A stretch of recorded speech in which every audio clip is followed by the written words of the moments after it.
Hey guys, it's Shell, Purveyor Geekery, and we are here talking about how to use the invitation templates that's available through the shop, purveyorgeekery.com. So, we are going to discuss unzipping and installing the fonts. The two first steps that you need to do before you can start on anything else is unzip the files and install the fonts, because if we don't install the fonts, Photoshop's going to get really angry if we try opening the files in there before we have the fonts installed, and it'll drop the fonts out. I'm just angry and grumpy and complainy, and we don't like Photoshop and it's like that. So we're just going to go ahead and take care of all this stuff beforehand, so we don't even have to worry about it. So what we're looking at first is you're going to have a file like this that you got from me. All this other stuff don't worry about right now. I just set it in here so that we could discuss it. Now it's the zip file.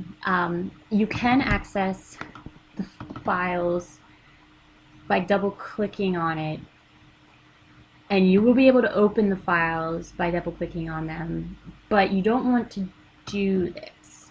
And here's why. Because what a zip file does is it compresses all the files down. Your computer tries to interpret as best as it can, but sometimes it comes out and it's a little wonky, especially when you work with like the PDF files or the Photoshop files.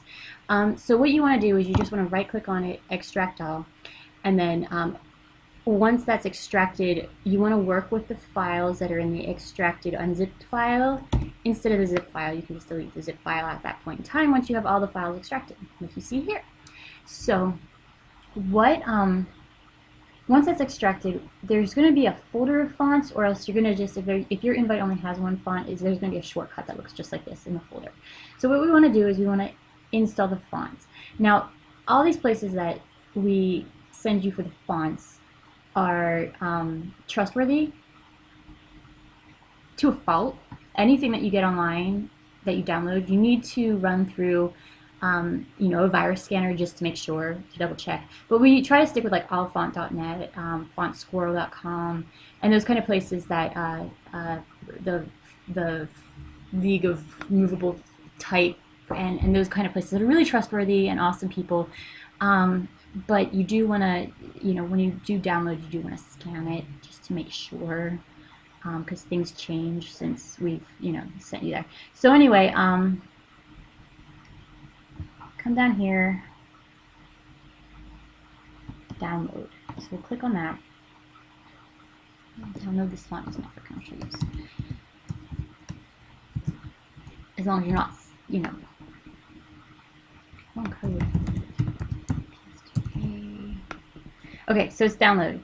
Now, if your download comes up .exe, do not use it. Send me an email and I will look into it. But it should come up as a TTF or an OTF. Those are the two ones that you want. So when you click on it, let's do this, show in folder, you're going to want to scan with whatever security thing you're using. It'll come up clean, usually. So double click on it. Boop. Okay, and install. Now mine's going to give me an issue because it's already installed. Obviously you don't want to overwrite it if it's already installed. If it's already installed, you're good to go. If not, it'll go ahead and install. And once you get those all set up, you're ready to go. You can move on to whichever tutorial for the file that you're going to be using in the program. So other than that,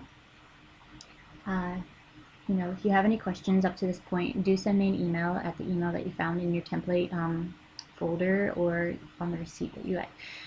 And yeah, that's it. Pretty simple.